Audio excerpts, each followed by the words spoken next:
Any discussion of offline marketing starts with business cards and networking, because networking is not something you do at networking events or conferences. It's something that happens 24/7 all the time. This video is brought to you by EpiPies Academy. And it's something that can give you real relationships, possibly far beyond the lifetime of your business. Real relationships last. And you just have to look at everywhere you are as a potential situation where networking elements might come into play. Even in social situations, no matter what they might be, they might carry some business networking elements.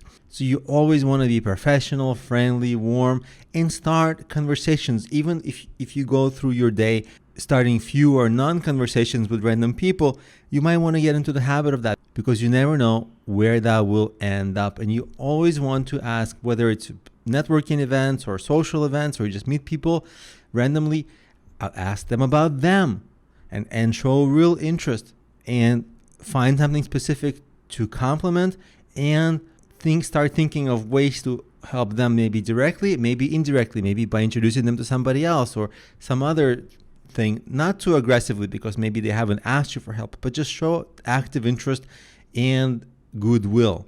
If you do that, eventually they'll ask about you and your business. Of course, some people will never ask about you. Some people will always just talk about themselves. Nothing you can do about them. But most people understand that at some point they need to ask about the other person and reciprocate that interest. So you always want to carry your business cards with you. Or today, there's many business card mobile apps. But the idea is that you want to be able to exchange information quickly if it's necessary. And of course, when you give your card, you want to ask for the other person's card. And right after the conversation, and again, this can be on your mobile app, on your phone, but you can just jot down a few notes, especially if you're at a networking event, you're going to talk to 10, 15 people. That evening, you might forget some people, even though after the conversation, you think, I won't forget. The next day, you forget. So you want to make a few notes. Oh, this person has this business, they're interested in such and such thing, and they're having these challenges. Okay, boom, just the quick notes. And then the next day, those notes will remind you about a lot of the conversation, and you can follow up the very next day. Usually, if you get a business card, follow up the very next day. Within 24 hours is usually great. And during the conversation, have an interesting conversation. Like, what I mean by that is, don't ask too many generic questions. Like everybody asks, like, what do you do? Where are you from? Blah, blah, blah. Ask interesting questions that they don't get asked often, and it will become more interesting for them to answer those questions. And what you can do is try to ask questions designed to get positive answers, like, what's the favorite part about your job? What inspired you to get into it? Questions like that lead to positive answers that are often things people are passionate about. Not always, but often.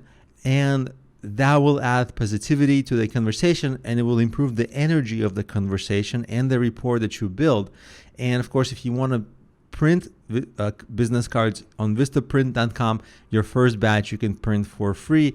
I don't know if they always have that offer, but at this moment they have that offer. I don't have any kind of business relationship with them. I just promote them because they're sort of like an industry standard. They're not so great, but they're not bad. And if your first batch is free, it's good enough, and they have a lot of templates and designs. Now let's talk a little bit about the body language during networking. Up to 80% of communication, according to communication experts, is nonverbal. So it has to do with your posture, your eye contact, your body positioning, your hands gestures, even your tone of voice, even who laughs at whose jokes, even though obviously that's verbal, but still, like things like that's a power positioning. And of course, this is all culturally sensitive. In different cultures, you'll have different set of social rules, but in the Western society, the suggestions here are good rules of thumb. So everything starts with eye contact and a smile. If you start talking to a person without eye contact, that's a little creepy. So eye contact, smile, and that will be the beginning of things. So let's keep going over more body language suggestions about your eye contact. So looking down or away shows either low confidence or a sign that you're actually not telling the truth. Keep that in mind, but too much eye contact is actually creepy. if you know, oh, I can't look away, eye contact is important. So you start like making extra eye contact, then you start being like kind of weird and unnatural and creepy. So don't do that either. Just be careful. And what you want to do is start with a good positive energy level that you bring to the conversation and actually build it up and up and up during as you go. You don't want to start too high, because if they're just a regular energy level and you're too high, it will seem a little weird and it will not make for a good conversation. But if you mimic them, but as your conversation grows and you build rapport, you can go up in energy as you're both having an interesting conversation. And that's actually a natural way to do that, and it's a good thing to strive for.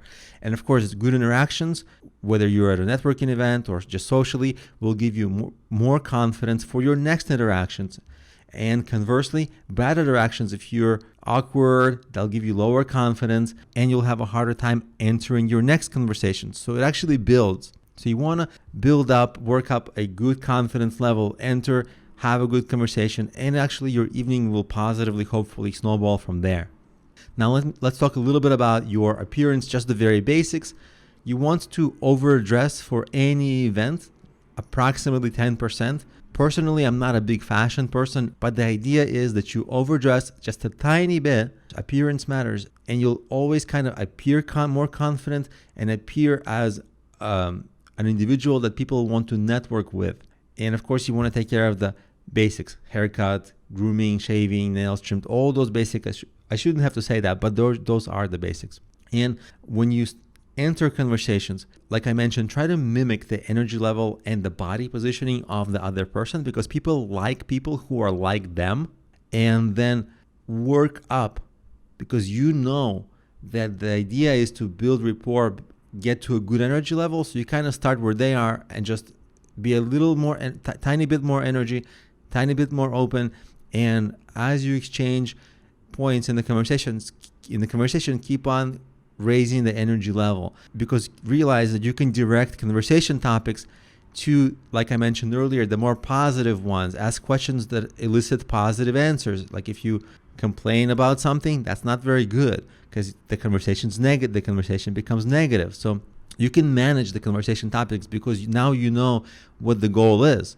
So you can naturally point the conversation in the direction you want it to go. So that's business card marketing. It's everywhere, all the time. When you meet anyone, ask about them, show real interest, and make it natural. And of course, when they ask you, have your pitch ready. And if the pitch resonates with them, if they need what you do for your business, they'll be more likely to engage.